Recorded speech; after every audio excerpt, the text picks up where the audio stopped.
Plant ମାନ ବନିଛି ଏଥିରେ କିଛି ଲୋକ ତ ରୋଜଗାରକ୍ଷମ ହେଇପାରୁ ହଁ ରୋଜଗାର କରୁଛନ୍ତି। ଆଉ ଯିଏ କମ୍ପାନୀ ବନେଇଛନ୍ତି ବହୁତ ମାନେ ହ୍ୟୁଜ ଆମାଉଣ୍ଟର ଅର୍ଥ ବି ରୋଜଗାର କରୁଥିବେ, କରୁଛନ୍ତି। ତାଙ୍କର ପରିବାର ବି ଭଲରେ ଚଳଉଥିବେ ବୋଲି ମୁଁ କହିପାରିବିନି, କାରଣ ଅନ୍ୟାୟ ଭିତ ବଢେ ବହୁତ ଗଲା ବେଳେ ଯାଏ ମୂଳ ସହିତ କିନ୍ତୁ ଯେତେବେଳେ ଆମେ ରାଷ୍ଟ୍ର ସେବା କଥା ଚିନ୍ତା କରୁଛେ, ରାଷ୍ଟ୍ର ବିଷୟରେ ଭାବୁଛେ, ଏଇଟା ଗୋଟେ ସୋସିଆଲ ସିନ୍ ଭଳିଆ ଲାଗୁନି? ଆମେ ଜାଣିଛେ ଆ ଦ୍ୱାରା ଆମ ରାଷ୍ଟ୍ରର ହାନି ହେଉଛି, ଆମର ଜନସାଧାରଣଙ୍କର ହାନି ହେଉଛି, ଆମର ପାରିବାରିକ ବିଘଟନ ହେଉଛି, ଆମ ପରିବାର ନଷ୍ଟ ହେଇଯାଉଛି, ଯୁବକମାନେ ଯୁବ ଅବସ୍ଥାରେ କାହା ପୁଅ ଘରଉଛି, କିଏ ବାପ ଛେଉଣ୍ଡ ହେଇଯାଉଛି, କେଉଁ ସ୍ତ୍ରୀ ଗୋଟେ ସୁନାର ସଂସାର ଗଢ଼ିବା ପୂର୍ବରୁ ତାର ସମ୍ପୂର୍ଣ୍ଣ ଆଶା ଅସୁମାରି ସବୁ ପାଣି ଫୁଟୁକା ଭଳି ମିଳେଇ ଯାଉଛି।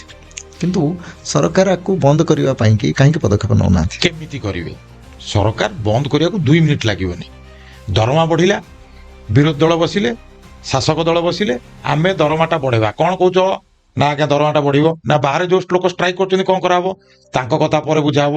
ଆମ କଥା, ଆମ ଦରମା ବଢ଼ିବା ଦରକାର। 1,11,000 ଟଙ୍କା ପାଉଥିଲୁ, ଆମର ଖର୍ଚ୍ଚ ଅଧିକ ଦରକାର, ତେଣୁ ଆମକୁ 3,45,000 ଦେଲେ ଆମେ ସମସ୍ତଙ୍କୁ ସ୍ୱାଗତ କଲୁ।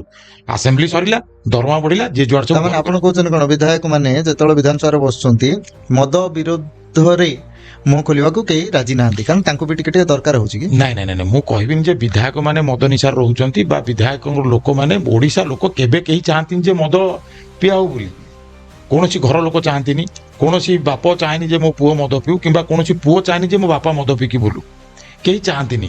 କିନ୍ତୁ ବିଧାନସଭା ତ ଅନେକ ଥର ବିତର୍କ ହେଉଛି। ଏବେ ବି ତ ବରିଷ୍ଠ ସଦସ୍ୟ କେମିତି କରିବେ? ରଣେନ୍ଦ୍ର ପ୍ରତାପ ସ୍ୱାଇଁ କହିଲେ ଭାଜପାକୁ ଚ୍ୟାଲେଞ୍ଜ ଦେଲେ, ତମେ ମଦ ବନ୍ଦ କରିଦିଅ, ମୁଁ ତମ ଆଡ଼େ ପଳେଇ ଯିବି। ମୋ କଥା କିନ୍ତୁ ସମସ୍ତେ, ଆମର ଏଇ ଷ୍ଟୁଡିଓରେ ବି ଅନେକ ନେତା ଆସିଛନ୍ତି, ମଦ ବିରୋଧୀ ଆନ୍ଦୋଳନ ବି କରୁଛନ୍ତି, ମଦ ବିରୋଧରେ ସମସ୍ତଙ୍କର ସ୍ୱର, କିନ୍ତୁ ମଦ ବନ୍ଦ ହେଇପାରୁନି। ମୁଁ ବୁଝିପାରୁନି କାରଣ କ'ଣ? କାରଣ ହେଉଛି ଏହା, ଆପଣ ଯେକୌଣସି ଲୋକଙ୍କୁ ପଚାରନ୍ତୁ, ତାଙ୍କୁ ସବୁ ଜିନିଷ ମାଗଣା ଦରକାର।